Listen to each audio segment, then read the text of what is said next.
Hey friends, I'm so excited to be sharing the process of how I created these cards using the new Holtz Saltwater Taffy Distress Color.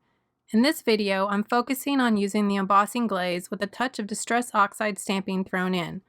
But never fear, I have two other cards I created using this gorgeous new color and the other Saltwater Taffy mediums over on my blog, so make sure to head over there to check them out using the link in my description.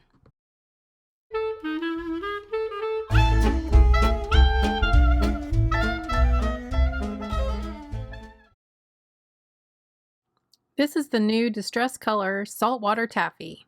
As always, the names Tim comes up with are such perfect descriptors for the color. The new color comes in Distress Ink, Distress Oxide, and refills for both of these. There is also the Distress Spray Stain, Distress Oxide Spray, Distress Paint, and Distress Embossing Glaze. To create my swatches, I grabbed the Distress ink in all the colors that are somewhat close to Saltwater Taffy. And yes, now I know I'm missing Victorian Velvet. On the Distress ink swatches, I ink blended the butterfly and then did some ink smushing on the background. These are two of the more common ways that I use this type of ink, so I love that this gives me a good feel for how it will look on a project. For the oxides, I ink blended the butterfly, but then spritzed it with some water to activate the oxide and again give me a better feel for how it will look. I then ink blended the edges of the tag to show that effect. Now let's get on to the making. As I mentioned, I'm going to be focusing on the embossing glaze. This is one of the newer Distress products and one that I've been enjoying playing with lately. To get started, I began with a piece of Distress watercolor paper trimmed to 4 by 5 1/4 inches. I then embossed it using the Damask 3D Texture Fades embossing folder. Remember to lightly spritz your paper with water before embossing it. The water softens the fibers and prevents them from cracking. This allows the folder's design to be more easily pushed in the paper and create a crisp embossed image. Next, I took an embossing ink pad and rubbed it over the raised design. I like having a bit of white showing through here and there, so I tried to avoid pushing the ink pad down into the paper. But of course, it's totally okay to smush it down and completely cover the surface with ink if you want to. Once you've applied the ink, grab your embossing glazes and a metallic embossing powder. I'm using Saltwater Taffy and Salvaged Patina embossing glaze and gold embossing powder. Now start applying the powder onto your paper. As you can see, I grabbed a pinch of powder and sprinkled it on here and there.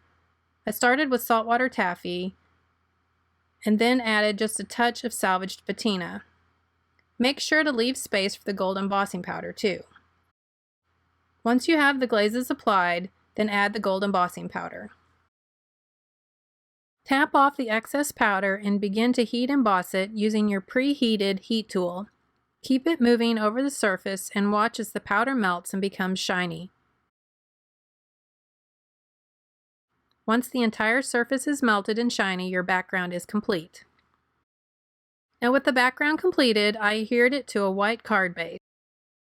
For the embellishment, I die cut a piece of white cardstock and a piece of vellum using the detailed butterfly Thinlits die. I adhered them together using a bit of double-sided foam adhesive for just a touch of dimension.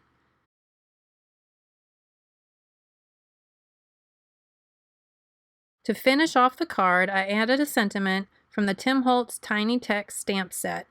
I stamped it onto a piece of white cardstock using Saltwater Taffy Distress Oxide. To give the sentiment strip a touch of dimension, I adhered it to a piece of scrap chipboard before adding it to my card. And there you have it, a rather simple but elegant card, all thanks to an embossing folder, embossing glaze, and embossing powder. Thanks so much for watching. I'm truly grateful for you. I was wondering if you could do me a quick favor and subscribe to my channel or leave me a thumbs up or a comment. If you're feeling extra generous, I'd love for you to share about my channel with your friends. All of these things help out us YouTubers so much, and it would mean so much to me to have your support.